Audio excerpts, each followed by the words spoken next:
जय श्री श्याम। भक्तजनों, आज हम आपके सामने लेकर आए हैं एक ऐसी घटना जो न केवल आपके रोंगटे खड़े कर देगी बल्कि आपके दिल में खाटू श्याम बाबा के प्रति श्रद्धा को और गहरा कर देगी। यह घटना है एक साधारण इंसान की, जिसके जीवन में इतना बड़ा संकट आया कि उसने जीने की उम्मीद ही छोड़ दी थी। लेकिन मेरे मोरछड़ी वाले शीश के दानी खाटू श्याम बाबा ने पल भर में उसकी किस्मत पलट दी। ऐसा चमत्कार हुआ कि सुनने वालों के होश उड़ जाएंगे। तो चलिए बिना देर किए शुरू करते हैं इस अद्भुत घटना को। दोस्तों, आगे बढ़ने से पहले आपसे निवेदन है कि वीडियो को लाइक कर दीजिए और चैनल को सब्सक्राइब करना ना भूलें और कमेंट बॉक्स में जय श्री श्याम जरूर लिखें। यह घटना शुरू होती है राजस्थान के एक छोटे से गांव देवमाली से। यहां रहता था एक नौजवान जिसका नाम था केशव राठौड़। केशव एक गरीब किसान परिवार से था। उसके माता पिता मंगल राम और सुमित्रा देवी दिन रात खेतों में मेहनत करते थे ताकि अपने 3 बच्चों केशव, उसकी छोटी बहन राधिका और सबसे छोटे भाई गोपाल का पेट पाल सकें। लेकिन गांव में सूखा पड़ने की वजह से खेती बर्बाद हो रही थी। घर में 2 वक्त की रोटी का जुगाड़ करना भी मुश्किल हो गया था। केशव, जो 24 साल का था, पढ़ाई में तेज था। उसने 12वीं तक की पढ़ाई पूरी की थी, लेकिन कॉलेज जाने के लिए पैसे नहीं थे। वह अक्सर रात को छत पर लेटकर सोचता, कैसे अपने परिवार को इस गरीबी से निकालूं, कैसे माँ बाप को वो सुख दूं जिसके वो हकदार हैं। उसका सपना था कि वह शहर जाकर नौकरी करे, ढेर सारा पैसा कमाए और अपने परिवार के हालात सुधारे। एक दिन केशव ने अपने माता पिता से कहा, माँ, बापू, मैं जयपुर जाकर कुछ काम ढूंढना चाहता हूं। यहां गांव में तो कुछ बचा नहीं। मैं वहां मेहनत करूंगा और आपके लिए सब कुछ ठीक कर दूंगा। सुमित्रा की आंखें नम हो गईं। वह बोली, बेटा, शहर की चकाचौंध में खो मत जाना, अपने संस्कार मत भूलना। मंगल राम ने उसका कंधा ठपठपाया और कहा, जा बेटा, लेकिन अपने आप को संभाल कर रखना। केशव ने अपनी छोटी सी पोटली में 2 जोड़ी कपड़े, कुछ सूखे चने और मां के दिए हुए खाटू श्याम बाबा के छोटे से चित्र को रखा। गांव वालों ने उसे विदा किया और वह जयपुर की बस में बैठ गया। बस की खिड़की से बाहर देखते हुए उसके मन में एक ही ख्याल था, बाबा श्याम, मेरे साथ रहना, मुझे मेरे परिवार के लिए कुछ करने की ताकत देना। जयपुर पहुंचकर केशव को शहर की रफ्तार ने चौंका दिया। ऊंची ऊंची इमारतें, गाड़ियों का शोर और लोगों की भाग दौड़, यह सब गांव के शांत माहौल से बिल्कुल अलग था। उसके पास न तो कोई रिश्तेदार था, न ही ज्यादा पैसे। पहले कुछ दिन तो वह फुटपाथ पर सोया और सड़क किनारे की दुकानों से सस्ता खाना खाकर गुजारा किया। केशव ने हर जगह नौकरी के लिए भटकना शुरू किया। दुकानों, कारखानों और ऑफिसों के चक्कर काटे, लेकिन कहीं बात नहीं बनी। लोग उससे कहते, तजुर्बा नहीं है, डिग्री नहीं है, तो क्या काम दूं? केशव निराश होने लगा, लेकिन हर रात वह अपने बैग से बाबा श्याम का चित्र निकालता, उनके सामने दीपक जलाता और कहता, बाबा, मुझे हिम्मत देना, मैं हार नहीं मानूंगा। एक दिन वह एक छोटी सी प्रिंटिंग प्रेस के बाहर खड़ा था, जहां मजदूरों की जरूरत का बोर्ड लगा था। मालिक रामस्वरूप जी ने केशव को देखा और उससे पूछा, काम कर सकता है? मेहनत करनी पड़ेगी। केशव ने तुरंत हां कर दी। उसे दिन भर कागज की गड्डियां उठाने, मशीनों की सफाई करने और दुकान की छोटी मोटी जरूरतें पूरी करने का काम मिला। बदले में उसे 5,000 रुपये महीना और रहने के लिए प्रेस के पीछे एक छोटा सा कमरा मिला। केशव ने मन लगाकर काम शुरू किया। वह सुबह जल्दी उठता, काम पर जाता और रात को थक कर सो जाता। हर महीने वह अपनी कमाई का आधा हिस्सा गांव भेजता ताकि माँ बाप और भाई बहन का गुजारा हो सके। रामस्वरूप जी उसकी मेहनत से खुश थे और जल्द ही उसे मशीन चलाने की ट्रेनिंग देने लगे। कुछ ही महीनों में केशव प्रेस का सबसे भरोसेमंद कर्मचारी बन गया। उसकी तनख्वाह बढ़कर 8,000 रुपये हो गई। केशव खुश था। वह सोचता, बस अब और मेहनत करूंगा, एक दिन इतना कमाऊंगा कि माँ बाप को शहर लाकर अच्छा घर दूंगा। लेकिन भक्तजनों, जिंदगी इतनी आसान कहां होती है। जब इंसान थोड़ा सुख देखता है तो अक्सर मुसीबतें भी दस्तक देती हैं। जयपुर में रहते हुए केशव की मुलाकात कुछ नए दोस्तों से हुई। इनमें से एक था विकास, जो पास की एक दुकान में काम करता था। विकास हमेशा स्टाइलिश कपड़े पहनता महंगे फोन से फोटो खींचता और दोस्तों के साथ मौज मस्ती करता। वह केशव को कहता, यार तू दिन रात काम करता है, जिंदगी तो जी ले, थोड़ा मजा कर। केशव शुरू में हंसकर टाल देता, लेकिन धीरे धीरे वह विकास और उसके दोस्तों के साथ समय बिताने लगा। एक रात विकास ने केशव को एक बार में चलने के लिए कहा। केशव ने मना किया, मैं शराब नहीं पीता, गांव में हम ऐसे काम नहीं करते। लेकिन विकास ने उसे चिढ़ाया, अरे घंवार मत बन, शहर में तो सब चलता है, एक बार ट्राई कर, कुछ नहीं होगा। केशव के मन में हिचक थी, लेकिन दोस्तों के दबाव में वह चला गया। उसने पहली बार शराब का घूंट लिया और उसे लगा कि सारी थकान दूर हो गई। यह पहला कदम था जो उसे गलत रास्ते पर ले गया। धीरे धीरे केशव को शराब और सिगरेट की लत लग गई। वह हर हफ्ते विकास और उसके दोस्तों के साथ बार और कैफे में जाने लगा। उसकी कमाई का बड़ा हिस्सा अब इन सब में खर्च होने लगा। गांव में पैसे भेजना कम हो गया। सुमित्रा फोन पर पूछती, बेटा इस बार पैसे क्यों नहीं आए? केशव बहाना बनाता, मां यहां खर्चा ज्यादा है, अगले महीने भेज दूंगा। विकास ने एक दिन केशव को जुए की दुनिया से वाकिफ कराया। यार यहां एक रात में लाखों कमा सकता है, बस थोड़ा दिमाग लगाना पड़ता है। केशव ने पहले मना किया, लेकिन एक बार जब उसने 2000 रुपए लगाकर 5000 रुपए जीते तो उसका लालच बढ़ गया। वह हर रात जुआ खेलने लगा, कभी जीतता तो कभी हारता, लेकिन हार ज्यादा होने लगी। केशव की जिंदगी अब पूरी तरह बदल चुकी थी। वह वही भोला भाला नौजवान नहीं रहा जो गांव से सपने लेकर आया था। उसकी आंखों में अब नशा था, चेहरे पर तनाव और दिल में लालच। रामस्वरूप जी ने उसे कई बार समझाया, केशव तू गलत रास्ते पर जा रहा है, संभल जा। लेकिन केशव को उनकी बातें अब बुरी लगती थीं। वह चिड़चिड़ा हो गया था। कुछ महीनों बाद केशव की हालत और खराब हो गई। जुए में हारने की वजह से उसने विकास और उसके दोस्तों से उधार लेना शुरू किया। विकास ने कहा, यार चिंता मत कर, मेरे एक दोस्त हैं महेंद्र साहू, वो तुझे आसानी से लोन दे देगा। केशव जो अब कर्ज के जाल में फंस चुका था, महेंद्र के पास गया। महेंद्र एक साहूकार था जो भारी ब्याज पर पैसे उधार देता था। उसने केशव को 50,000 रुपए दिए, लेकिन शर्त थी कि हर महीने 10% ब्याज देना होगा। केशव ने सोचा, जुए में एक बार बड़ी जीत हो गई तो सारा कर्ज चुका दूंगा, लेकिन ऐसा हुआ नहीं।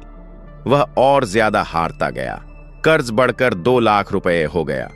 महेंद्र के गुंडे अब उसे धमकाने लगे, पैसे नहीं दिए तो तेरे गांव वालों को नहीं छोड़ेंगे, वे चिल्लाते। केशव की नींद उड़ गई। वह दिन रात तनाव में रहता।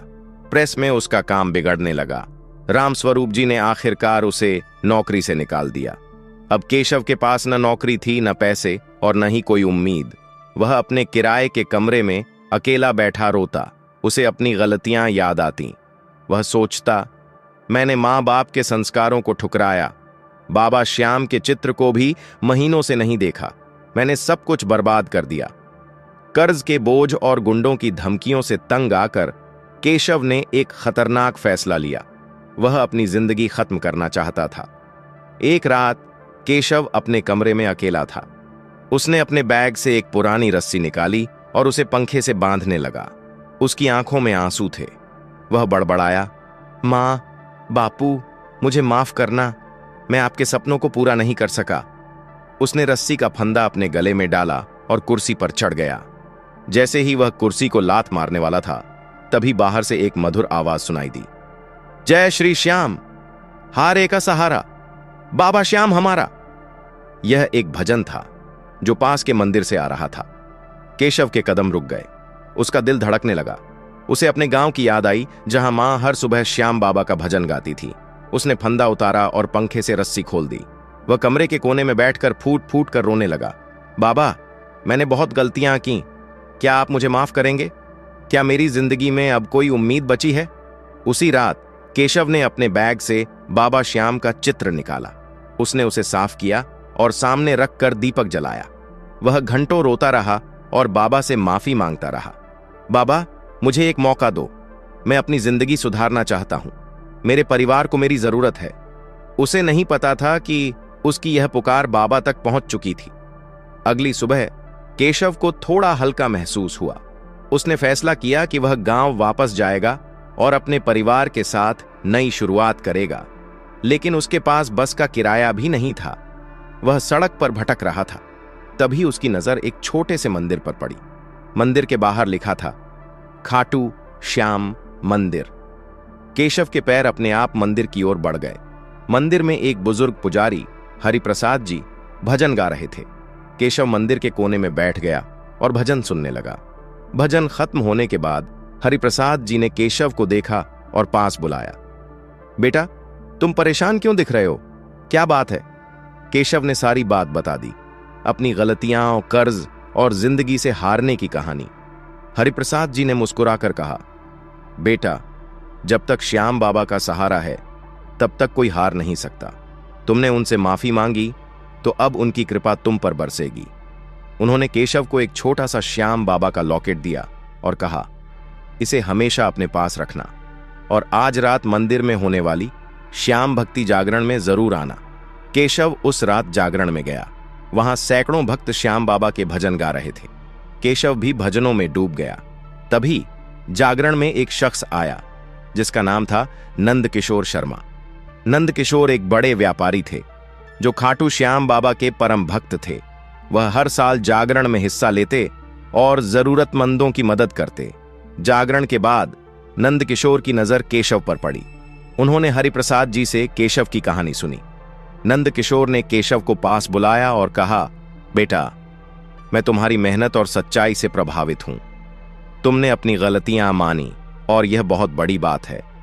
मैं तुम्हें अपने कारखाने में काम देना चाहता हूं। केशव को विश्वास नहीं हुआ। उसने कहा, साहब, मेरे पास तो कोई तजुर्बा नहीं और मुझ पर 2 लाख का कर्ज भी है। नंद किशोर ने मुस्कुराकर कहा, कर्ज की चिंता मत कर, मैं तुम्हारा कर्ज चुका दूंगा। बस तुम मेहनत और ईमानदारी से काम करना और हां, हर महीने श्याम बाबा के मंदिर आकर उनकी सेवा करना। नंद किशोर ने न केवल केशव का कर्ज चुकाया बल्कि उसे अपने कपड़ा कारखाने में मैनेजर की नौकरी दी। केशव ने दिन रात मेहनत की। उसने विकास और अपने पुराने दोस्तों से पूरी तरह नाता तोड़ लिया।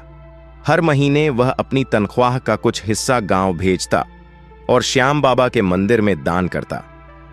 कुछ ही महीनों में केशव की मेहनत रंग लाई। नंद किशोर ने उसे अपने कारखाने का हिस्सेदार बना दिया। केशव की कमाई अब लाखों में थी। उसने अपने माता पिता और भाई बहन को जयपुर बुला लिया और उनके लिए एक बड़ा घर खरीदा। राधिका और गोपाल की पढ़ाई के लिए उसने अच्छे स्कूल में दाखिला करवाया। लेकिन यहां कहानी खत्म नहीं होती। एक दिन नंद किशोर ने केशव को बताया, बेटा, मैं तुम्हें एक बड़ा मौका देना चाहता हूं। मेरा एक दोस्त दुबई में कपड़ा निर्यात का कारोबार करता है। वह एक भरोसेमंद पार्टनर ढूंढ रहा है। मैंने तुम्हारा नाम बताया है। केशव को यह सुनकर झटका लगा। वह बोला, साहब, मैं तो एक गांव का लड़का हूं, मैं इतना बड़ा कारोबार कैसे संभालूंगा? नंद किशोर ने कहा, बेटा, जब श्याम बाबा तुम्हारे साथ हैं तो कुछ भी असंभव नहीं। बस उनकी कृपा पर भरोसा रख। केशव दुबई गया और वहां के कारोबारी अहमद खान से मुलाकात की। अहमद ने केशव की सादगी और मेहनत से प्रभावित होकर उसे अपना पार्टनर बना लिया। केशव का कारोबार दिन दुगनी रात चौगुनी तरक्की करने लगा। कुछ ही सालों में वह करोड़ों का मालिक बन गया। उसने जयपुर में एक बड़ा कारखाना खोला जहां सैकड़ों लोगों को नौकरी मिली। लेकिन सबसे बड़ा चमत्कार तब हुआ जब केशव ने अपने गांव देवमाली में एक भव्य खाटू श्याम मंदिर बनवाया। इस मंदिर का उद्घाटन करने के लिए खाटू धाम से बड़े बड़े संत और भक्त आए। उद्घाटन के दिन केशव ने मंच पर अपनी कहानी सुनाई। उसने बताया कि कैसे वह मौत की कगार पर था और कैसे श्याम बाबा ने उसे न केवल बचाया बल्कि करोड़पति बनाया। उसके बाद केशव ने एक बड़ा ऐलान किया। उसने कहा, मैं अपनी संपत्ति का 50% हिस्सा श्याम बाबा की सेवा में दान कर रहा हूं। इससे गांव में एक स्कूल, एक अस्पताल और गरीबों के लिए मुफ्त भोजन की व्यवस्था होगी। यह सुनकर पूरा गांव तालियों से गूंज उठा। लोग चिल्लाए, जय श्री श्याम, हरे का सहारा, बाबा श्याम हमारा। भक्तजनों, यह कहानी हमें सिखाती है कि जिंदगी में चाहे कितना भी बड़ा संकट क्यों ना आए, अगर आप सच्चे मन से श्याम बाबा की शरण में जाते हैं तो वह आपकी हर पुकार सुनते हैं। केशव की तरह। अगर आप अपनी गलतियों को मानकर सुधार का रास्ता चुनते हैं तो बाबा आपका साथ कभी नहीं छोड़ते। आज केशव न केवल अपने परिवार का बल्कि पूरे गांव का सहारा है। उसका नाम लोग आदर से लेते हैं और यह सब संभव हुआ मेरे मोर छड़ी वाले शीश के दानी खाटू श्याम बाबा की कृपा से। जय श्री श्याम। तो भक्तों, कैसी लगी आपको यह कहानी?